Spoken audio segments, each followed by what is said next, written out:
Hello and welcome back, everybody, to this episode of Terminal Vocation. I'm your host, Deacon Mark. And this is Erin. Jump right in anytime you want there. This is good audio. Wow, I think I was struck by the title again, and I was kind of singing the song in my head. I got a little distracted. Well, we're excited that everybody's back for this conversation with us, including Erin. We're glad that she's here as well. So today we're going to take a quick break. We've done a couple series in a row. So today we're just going to do a little one-shot. We're going to do a single episode where we're going to go toe-to-toe, mano a mano. Mono. Give our dueling top 5 rules for dating. Yes. So a little he said, she said kind of thing here. But here's the trick is that we have not shared this information with each other. No. This is totally, off the cuff. Not off the cuff. We've each planned our own side of it. Yes. But it is blind to the other. So we're going to get plenty of hot takes this episode. It's very terrifying / exciting. Sounds good. So, we had the 4th. We just passed the 4th of July. We had, a lot, oh my gosh, a heat wave going on all throughout the country. Although I work with a lot of people over in Europe, and of course they've been having a historical heat wave over there as well. And they were complaining like, it's been 40. What is that? Oh, right. So, that doesn't sound that bad, but it is actually means it's like 103 or 104. Oh, wow. That's really hot. Is the conversion. I had to Google converting Celsius to Fahrenheit. It's something like, it's roughly 2x plus 30 or something like that. That's cool. So, but yeah, that's been going on. What else? More soccer, of course. Yes, more soccer. But, on the July 4th home front, our town has this historic library, and they had a special document, which I just got to see. They had it on display over the July 4th weekend, and it was the document that basically March 11th, 1776, indicated that control was changing from a British sheriff in Loudoun County, where we live, to a colonist. Okay. Philip Nolan, and he became the sheriff. So it was basically the British kind of realized that they had to get out of town because they were getting in trouble, and they appointed this guy, and he was the person who in August read the Declaration of Independence on the steps of Loudoun County. So I got to see this document of him being installed as the county sheriff at the time. That's cool. It was very cool. Very cool. It was, and everything was in cursive that was actually not too bad. The town historian was saying that the people in Loudoun were fairly educated and their handwriting's fairly easy to read, actually. Okay. Yeah. Okay. So it was pretty easy to pick out some of the words. Cool. Mean, those all, the Declaration, the Constitution, those are pretty legible as well, as long as you're over the age of 40. Right, exactly. Exactly. But some kids do know cursive, and that's a good thing. Yeah. So, anyway, so that was my cool July 4th, 250th. Yeah, no, and then I got to ring the bells in the chapel, right? So This was a sort of national phenomenon, I think, right? Yes. So Erin is a librarian, as she's mentioned, but I was also on the board of our historic library, and they had asked anybody that had bells in town to ring, and as a deacon, I have keys to things. So we went up in the chapel. We have a historic chapel, so it was kind of the appropriate bells to be rung, not our electronic bells, although we would have done that if we could have figured out the system. But we had to ring, and I was supposed to ring it 13 times. And then as I, pull it down, the bell's heavy, and as soon as it dings one way, it comes back and dings the other, and it just keeps going back and forth. So I don't know how many times it actually 19, 22. reported, 26, 13 times 2 or something. But it was neat. So we kind of had a little bit of a participation in the historicity of the celebration. Yeah, it was cool. So it was neat. Well, real quick on a This Just In segment. Oh, dear. This is everybody's sort of talking about this story, so we can't really avoid it. Folarin Balogun, right? So he's the U.S. striker on... so as we're recording this, the U.S. just lost on Monday night. So we know that the World Cup is over for the U.S. men's national team. But if you watched the first round knockout game against Bosnia-Herzegovina, early in the second half, Balogun and one of the Bosnia players both went for a ball. Like, both were legitimately, like, going for a ball. I think it was like a header. And Balogun's cleat, or boot, I should say, came down and sort of raked the back of the Bosnia player's leg. And then he stepped on his foot and sort of twisted his ankle, and he fell down. Now, it's something that is, typically a foul. Sure. But typically it's called more often if it's clear to the referee that it was intentional, that there was malice or something. But when two guys are just going for the ball, the contact seemed more incidental. Things happen. So he didn't call it. But one of the things they've instituted now is this instant replay, this VAR, or video assisted referee. And so they told the referee, hey, you need to take a second look at this, and he ended up instituting a red card. And a red card means he's out of the rest of that game. So the U.S. team played a man down. Now we know they ended up winning anyway. But that player who gets the red card is not allowed to play in the next game. So and Balogun was like our best player. He's scored the most in this tournament. All right. I'm not going to talk about... so I forgot chapter 2. Right? Yeah. So not going to talk about whether or not it was a foul or not. There's many opinions on both sides of that. But fast forward to Sunday, 24 hours before the game against Belgium, and FIFA decides they're going to not overturn the suspension, but suspend the suspension. So they didn't say that there was not a foul, but they said that his one-game suspension will be served 1 year from now, when the World Cup is... no longer at issue, right? Yeah. So, again, there were many opinions about this. Sure. Who was in FIFA's ear? We're the host nation. As one of our friends once in your eyes used to say, if you have to ask why, the answer is always money, right? We want the host nation to play well and to make a good showing, and we ended up having him play and did not make a good showing, so it didn't matter. It didn't matter. Okay. So let's stop talking about the soccer part of it and let's start talking about discipline. So many parental ideas here. This is the analogy, right? So you've disciplined your kid. You've decided that something they did was warranted punishment. So you put them in a timeout. You have them writing sentences. You've grounded them. They're restricted to their room, whatever it is, right? Yeah. But then suddenly... they've complained enough. I'm going to miss this thing. I'm going to miss that thing. And you cave. And now you've lost all credibility as a parent, as a disciplinarian. You're in a bad way. Yeah. I think it's one of those things. I can remember one of the times we told the kids, I feel like it was our first two. This was a rookie parenting mistake. We said, well, for whatever you've done, you're not going outside on Saturday to play. You have to stay in the house. Well, that was really stupid. Because I remember Saturday about 10 a.m. thinking, oh my gosh, like all day we said that? And so I don't believe we changed the punishment that day. We saw that out and we vowed never to make that the punishment again. Hindsight is like, on Saturday, you are not allowed in the house at all. You will spend the entire day outside. I don't care if it's thunder and lightning. Right. So, yeah, I think getting the discipline right from the beginning, and sometimes you do. You overshoot. You're angry and you make it too much. But I think trying to see that out and then finish it for the next time. I can remember hearing of a dad that gave his son, received a lot of sentences. I'm going to say 1,000 sentences for something. And the kid was having trouble completing them in the time because it was so many.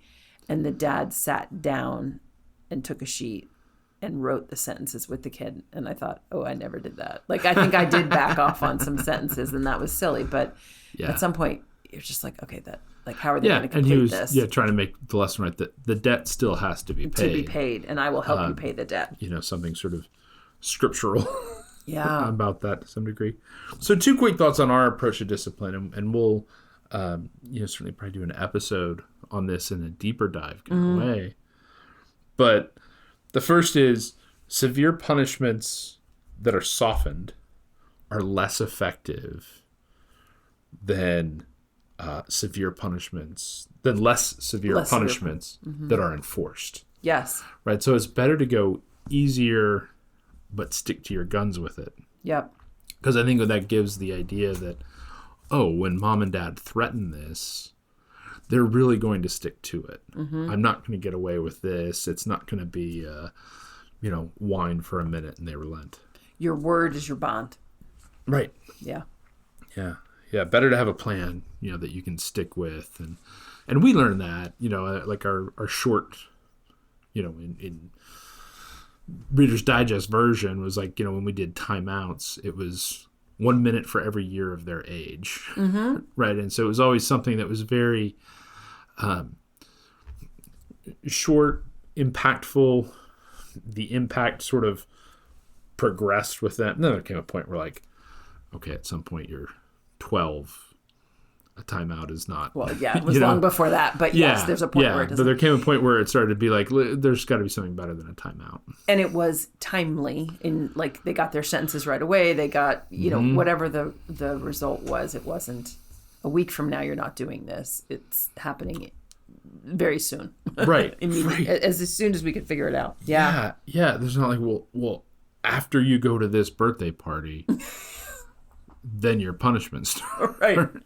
Oh, and maybe you say that at the outset. Maybe there's a reason why you've chosen that, right? Like we've made a promise to this person, and we're going to show up, and we're going to live out that promise. Absolutely.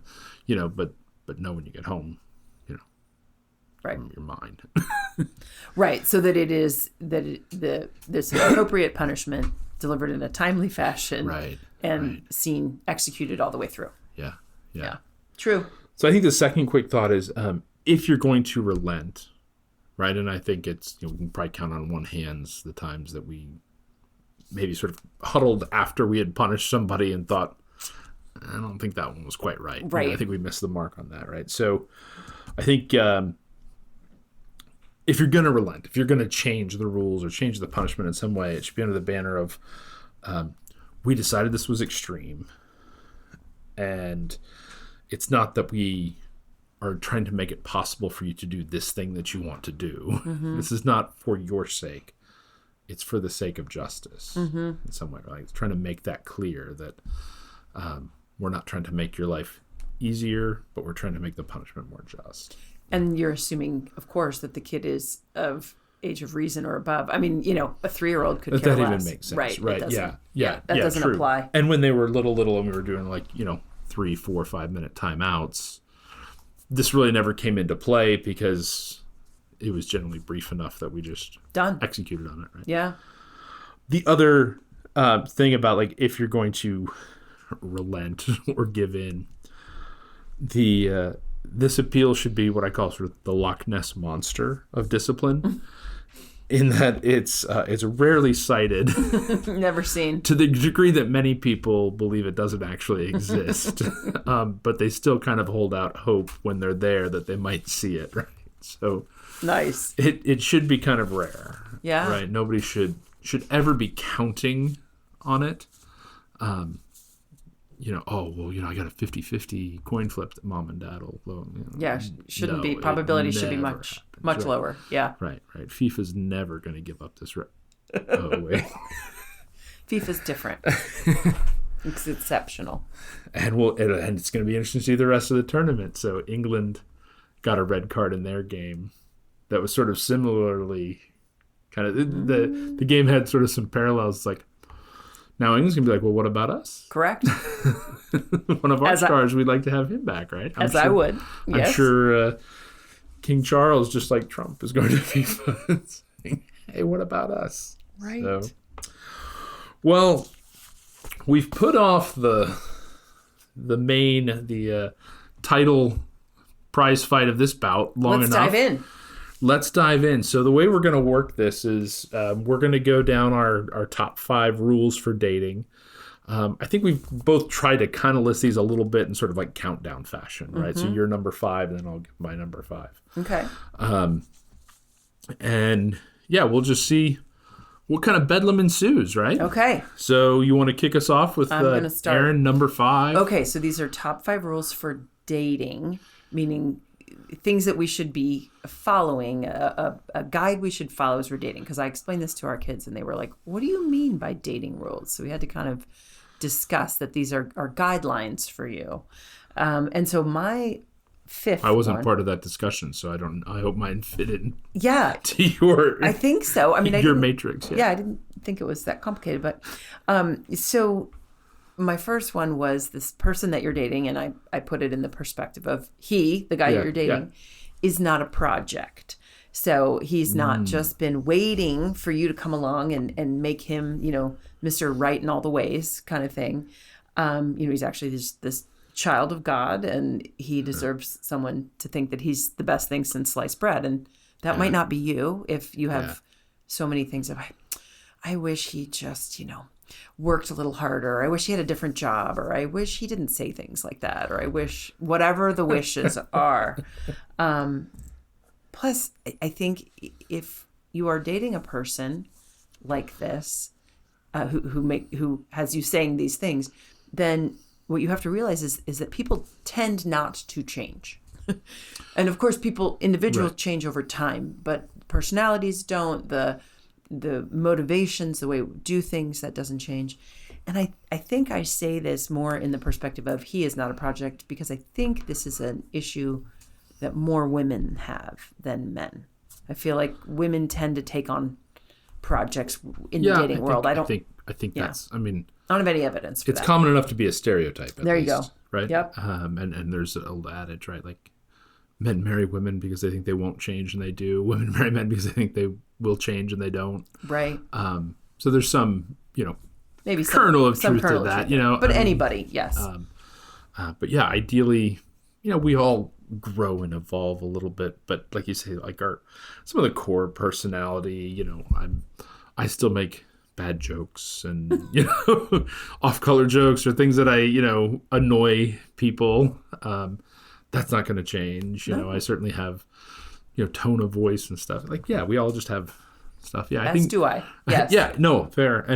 But I think that's a good one. I think that's a good one. Is taking the whole person. Mm-hmm. Cool. All right, my number 5 is a little bit more of the how to find somebody side of things. So I got a few of those mixed in here.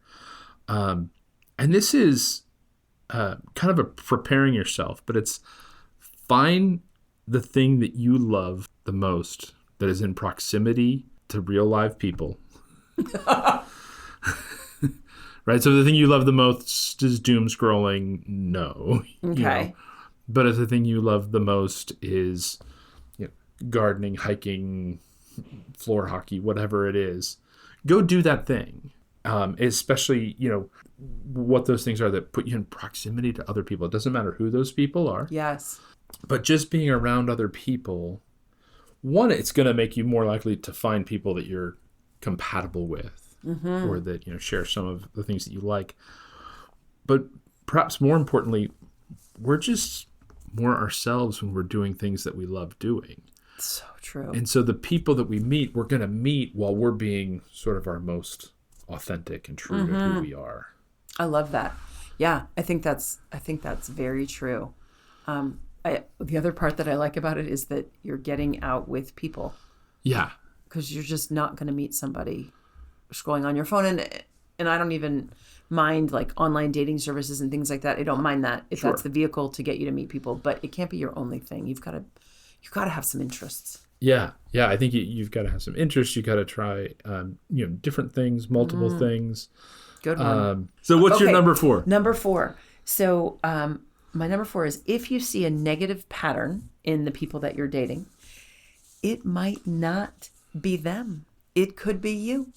And I say this from personal experience because I was in my early 20s, definitely a person that would say things like, men are so afraid of commitment and men are so unromantic and, things along these lines. And I think I read some book that said, but who writes all the romance? There are men that have written romantic songs. So there are romantic men out there and there are men that commit. So if you're saying this, it might be you, is that you're hanging out with the wrong people. Didn't find the right floor hockey class or, whatever. But also just maybe the attitude that I had was influencing the people that I selected to date. Yeah. So not that you were afraid of commitment. You know what I mean?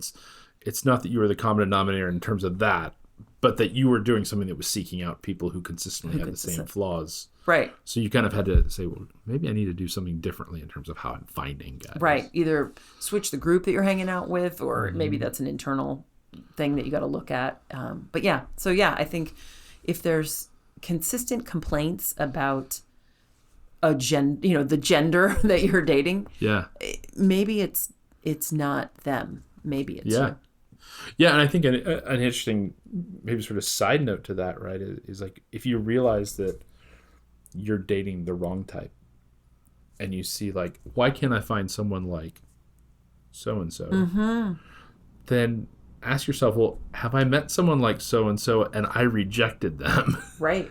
So look for the people in your life that be like, oh, I kind of said no to them because of this or that. Maybe I need to open my mind up to this or that. Yeah. Maybe you keep kind of relegating those people to your friends as opposed to the guys you date, and maybe you need to reverse that. Who knows? Yeah. But yeah, that was my number 4. What about you? So my number 4 is stop thinking about marriage. Oh, yeah. And so what I mean, like, and obviously, a lot of dating, especially as we get into our 20s, that has a natural end to it. I mean, we understand that there's a goal to that.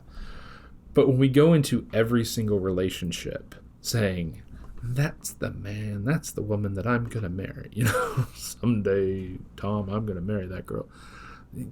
No. Stop over-romanticizing every single person and every single coffee that you go on. Yeah. And just be okay with seeing someone just saying, I'd like to spend an afternoon with that person. I'd like to spend an evening with that person and just get to know them a little bit better. And just leave it at that. And then when that dinner, that lunch, that coffee happens, you can just say, yeah, that lived up to my expectations. That's kind of what I thought, and I'd like to do it again. And praise God, maybe they feel the same way, and you do. Yeah. So just lowering the expectation, or not even the expectation, lowering the weight of it, I think also there's something to that in that we send a lot of signals with how we talk about things, how we act around people, just even sort of the energy that you put out there. I mean, I think we've all seen that where you've had to go to work and you have to maybe go hype yourself up for a presentation by listening to loud music or something in order to do this, right? We can change our energy. Sometimes people just feel that energy of like, every time I'm with her, it just seems so cloying. Like it seems like she just wants to squeeze everything out of this coffee, or something. I do think people pick up on those signals. On those feelings. Yeah. Okay, I like that one. All right, what's your number 3? So 3, I said, keep physical intimacy out of dating. And I'm saying that especially, and I'm going to define my terms here, but especially if you're dating and going out for coffee with Bill on Tuesday and dinner with Sam on Thursday, and you're seeing other people, I would say really minimizing almost any kind of physical contact. Like you're just, again, our bodies kind of send signals, and you're trying to meet these people and understand who they are. And once our hormones get involved, the hormones can hijack that train. Let me get you to define terms here a little bit. So you're saying keep physical intimacy out of dating. You're talking about sort of this early dating, what we would call dating, or what they might call talking sort of phase of things. Yeah, let me get the right terms. Right. So I would say definitely early on. Now, of course, we've talked about this before. We firmly believe that sex should be reserved for marriage. So I am extending that. Yeah. But yeah, obviously, if you've committed to a person and, you start to hold hands, these type of things like kiss, whatever it is, right? But again, I would dial that back because it is just so difficult. It is so easy to just march on ahead in a physical aspect when you are so attracted to this person and you're falling in love and all this stuff.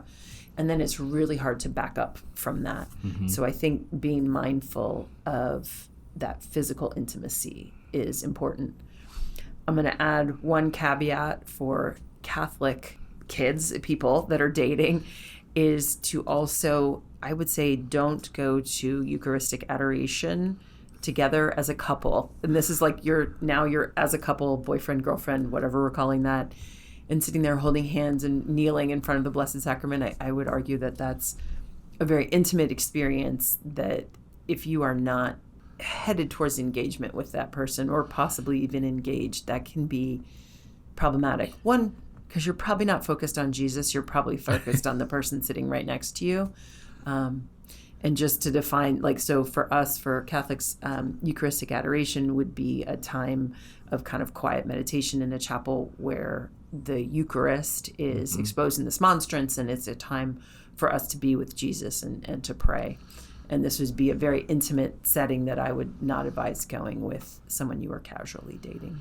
Yeah, casually dating, I would say that's true. I mean, there comes a point where trying to inject prayer with each other into a relationship is a good thing. But yeah, especially like I talk to high schoolers about this sometimes, like going to the chapel with your boyfriend, girlfriend, like I compare it to like do you remember like the old in psychology classes, they would talk about like you meet a girl on this precarious bridge and you're scared, and so those feelings of fear get sort of transferred into like the adrenaline get transferred to that person. And so now I'm attracted to this person because I had all these feelings of anxiety and adrenaline while I was talking to them. But that's because I was on this rope bridge 1,000 feet in the air, not because of who they are. And that was an actual study. I mean, that was a scientific study that was done. Absolutely. Yeah. And so I think what's very easy in a setting like, adoration or something like that, to do both, right? To take our relationship with the other person and say, oh, I had this amazing experience of prayer. Did you really?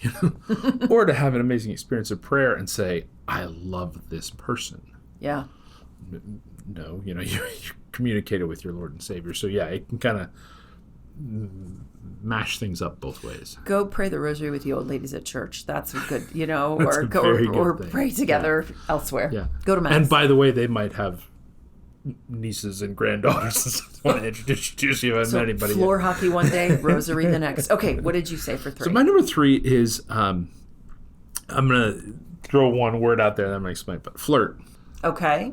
What I mean is like specific ways to get more comfortable having conversations in public with people, like putting our phone down, our eyes up, when you're, at the grocery store, the coffee shop and checking out, just having a little casual conversation with the barista for a second or two, or this person in line, making a comment about, oh, I like your hair. I like that. Just little things, even if it's somebody that you're not interested in, getting comfortable having conversations with living people in the real world. Yeah. And this is kind of runs then into the avoiding like pickup lines, right? I'm just comfortable having conversations with people. So I'm not trying to figure out this magic pickup line. Yeah. I'm just comfortable seeing people. Right. And, I run into someone at a thing and just say, hey, I really like this. I really like that. Hey, would you like to go get coffee? Something. You just get more comfortable around people. And I think the other thing about flirting is there's a playfulness to it when it's done well.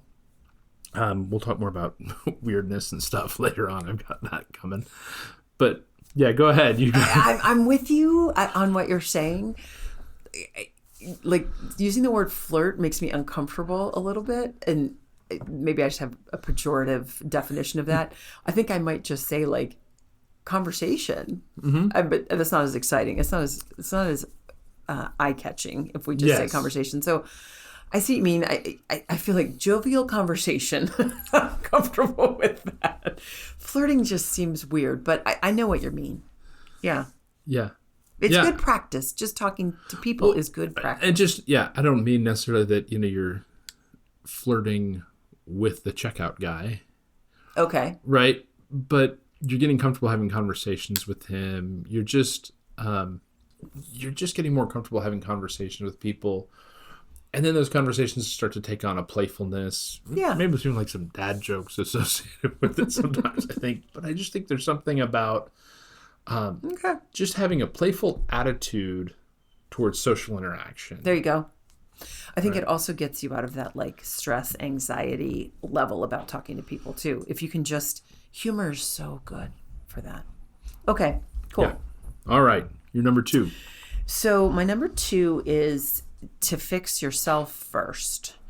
Your date isn't the project, actually you are the project. And so, pay back your debt. We're not looking for someone to save us in these relationships. Like, oh, I have all these student loans, but if I just marry well, I don't have to deal with it, right?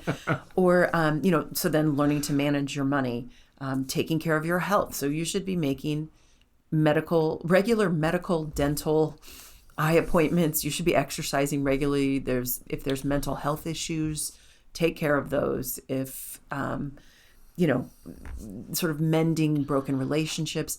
And I don't mean that all of that needs to be done before you find your person, but you should have a commitment to working toward those and to balancing your life. So like I said, it doesn't have to all be resolved.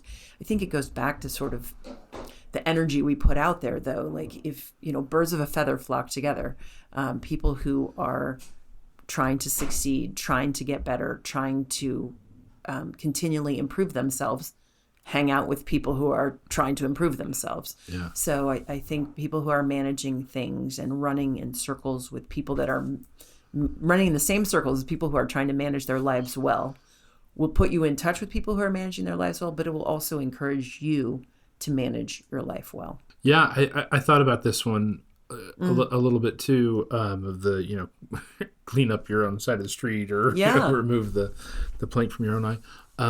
I remember when we were dating and we each had things that we were more independent about. Like you lived on your own. I was still living with my mom because I was saving money to buy something. She leased. I ended up buying something.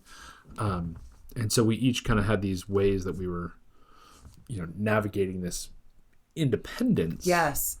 And starting our life just kind of irrespective of anybody that we were dating, but just this is how I'm, growing up and growing out. And I know for me, I had to figure that out in terms of some things that my mom still did for me, like, laundry and taxes and stuff like that. And we had conversations around that. And then, on the other side, you're like, oh, you wish like you had bought a house instead of rent. So there were things that like, okay, I did these things independently well in terms of taking care of my own stuff. These things I did less well, and I think that's just being human, right? Like there's going to be things that we see or know how to do or have help with, like my parents helped me do taxes early on. So I was early, it's just like your mom helped you. She was a realtor. So you knew the value of saving for a home. So yeah, you're right. I mean, it will be a different list for different people, but it's seeing that, planning for the future, setting a goal, trying to accomplish things,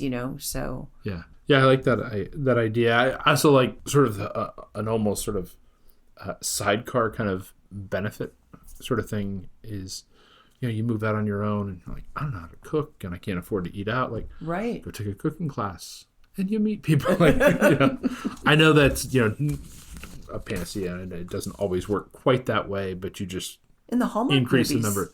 In the Hallmark movies, it does. It always works. Yeah, it does. All okay, right. What'd you put for 2? So this is my number 2. Don't obsess over one person. Especially someone who's never said yes. Anytime you've asked them out, or maybe you've asked them out, or maybe you haven't, or maybe they're not giving you any signals. But be prepared for sort of divine appointments. That person might just be someone that you're going to just stumble across. And this is, probably also a little Hallmark movie-ish or rom-comish, but there is some truth. Like, I think a lot of the people who we know that got married, or if you listen to stories of how people met, it's never, oh, well, this was my plan and this is how I executed it. And I met you. Like, that's kind of rare, right? It's usually an exception. And I remember, I think it was my sophomore year. I'm going to tell on myself a little bit here, but me and all the guys were constantly talking about who we liked and who we didn't like and who we wanted to ask out. And I remember there was plenty of girls that I was interested in somewhat, but there was always one, who was sort of top my list, And I remember creating this. I was a nerd, right? So I created this for this like matrix of like all these different criteria, probably, and kind of scored like who do I think I'm the most compatible with, or who do I like the most? And I think I was like, I skewed those results so that the person who one was the person who I really just wanted the most to go out with anyway, and I don't think I ever ended up dating her or anything. So your data was not accurate. My data was not, or it was immaterial. It didn't matter, right? It didn't matter. My data was really irrelevant to the whole process of finding somebody. So I think sometimes we can obsess so much over, I want to date Susie Q. Yeah. That suddenly we have this, amazing interaction. Actually, I remember, I remember my physics lab partner. I should have asked to the prom because the girl I ended up going to the prom with wanted nothing to do with me. Right. And I was just like, I was kind of blind to that. Yeah. And so I just think there's kind of things like that happen throughout our lives where we kind of look back and we're like, yeah, the person who would have been better for me was actually this person I was kind of ignoring because I was obsessed with person one.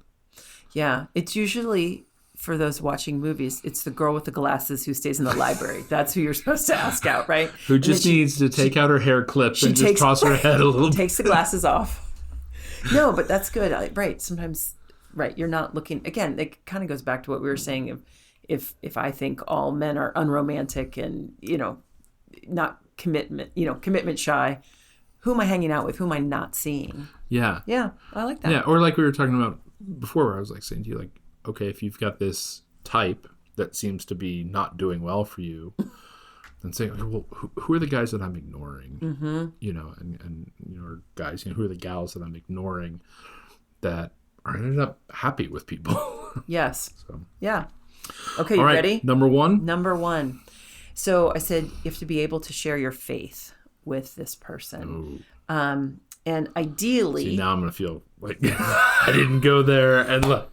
Oh, did I top the list? Okay. So my theory on this is, ideally, I think you share the same religion. I think that makes life easier, having that community. But if not that, then you have some way to share your faiths together. Mm-hmm. I just think in life, if this is a person that you're going to commit to for the long haul, you need somebody to keep you accountable. You're going to need somebody at different points to kind of pull you up when you need some help, you're low, vice versa. Mm-hmm. So I think that's important. And then there's some studies to back this up. We'll post this in the comments, but there's a Pew Research study that's also reported in Psychology Today about children raised by parents with different religions. They are more likely to be unaffiliated nuns, N-O-N-E-S, those children when they grow up. And so I think that is confusing. It's mixed messages. So I think there's so many reasons to have faith be the center of your relationship. Mm-hmm. And that it sounds tough. Like you're not going to date the nice, X insert this religion guy that you meet. And I don't know. I mean, maybe not, but I think looking at the long haul, I know I was dating somebody that was not particularly religious. And he used to joke about sort of Catholic widows, that the husbands would only come on Christmas and Easter. Right. And that got less and less funny. The closer we got, the more, I thought I was serious about this guy. And that was definitely a no for me there as a boundary. Yeah, no, I mean, you've got data and source, like you did your homework, you kept the receipts. That's good. No, but I think that's right and good. Like I do think of all the things that we may or may not be compatible with somebody about, that's certainly going to be the thing about which we need that the most, right? So just because someone else doesn't like Broadway musicals doesn't matter as much as the fact that, but every Sunday we go to church together and we kneel together and we have something much deeper that we're sharing with each other. Yeah. All right. What's your number one? Well, kind of like that, but kind of different. Don't be weird. So it's important though. I do think that's a good one. You did a lot of research. I came up with stories to tell on myself. So I've got another one here. Actually, my kids love this story because I think this is a romantic story, but it's also a weird story. There was a girl I was kind of interested in, and we were going to see a play. And I don't really think it was a date. I mean, I think I was going because I had to go for a class, and she was going because she wrote for the school newspaper and had to write a review of it. So it was more just we both needed to go, so she deigned to walk there and back with me. Oh, dear. So I took along my Sony Walkman, and as we were walking back, stopped in the middle of the quad and asked her if she would dance with me. And we danced in the middle of the quad, and I don't remember exactly what she said. It was not, isn't that romantic? It was more like, isn't that interesting? Or what? And she did quite promptly say, I just want to be friends. I say all this because grand gestures of romance are wonderful, but have to be timed appropriately. And had I done that with someone that I had been going out with for 3-4 months, that would have been awesome. Mm-hmm. As a prelude to, hey, do you want to go get coffee tomorrow? It was a bit much. So finding a balance between being aloof and not caring at all and needy and clingy, those are sort of two extremes of a very bad continuum. So, how does this, play itself out, right? I think take any number of stereotypical guys or gals, right? The gym bros who are kind of don't care about anything, or the, our role-playing game people who want to come in their, Hobbit Shire robes. Finding a way, those are all fine things in their own lane. Yes. Right, in their own spot. But sometimes we got to find a way to set aside the extreme of what makes us different or unique. Yeah. In order to just kind of be a little bit more approachable. Mm-hmm. So we're not trying to hide ourselves. We're not trying to put ourselves in a corner or anything like that. But just saying, I can maybe be myself on about 5 or 6 until we get to know each other. Yeah. I think that's a good, it'd be weird if you were a reenactor or something and started talking in old English and sure. That would be an odd date. So and those things come out and you find out you share something and something organically. I can imagine a first date where some people discover a mutual love for something, but you soliloquizing about it not so much. Okay, don't be weird. I think that's a good a good one. I think it's a pretty good list. Yeah, I feel like we got 10 good... 10 solid rules for dating. Probably not exhaustive. I'm sure we could, and if you've got other suggestions for rules, we'd love to hear about them. Send those or any other comments or ideas to terminalvocation@gmail.com. Love to hear from you. You've been listening to Terminal Vocation, a VoFam production. I'm Deacon Mark, along with my wife and co-host Erin. Thanks for joining us. We'll be back next week. See ya.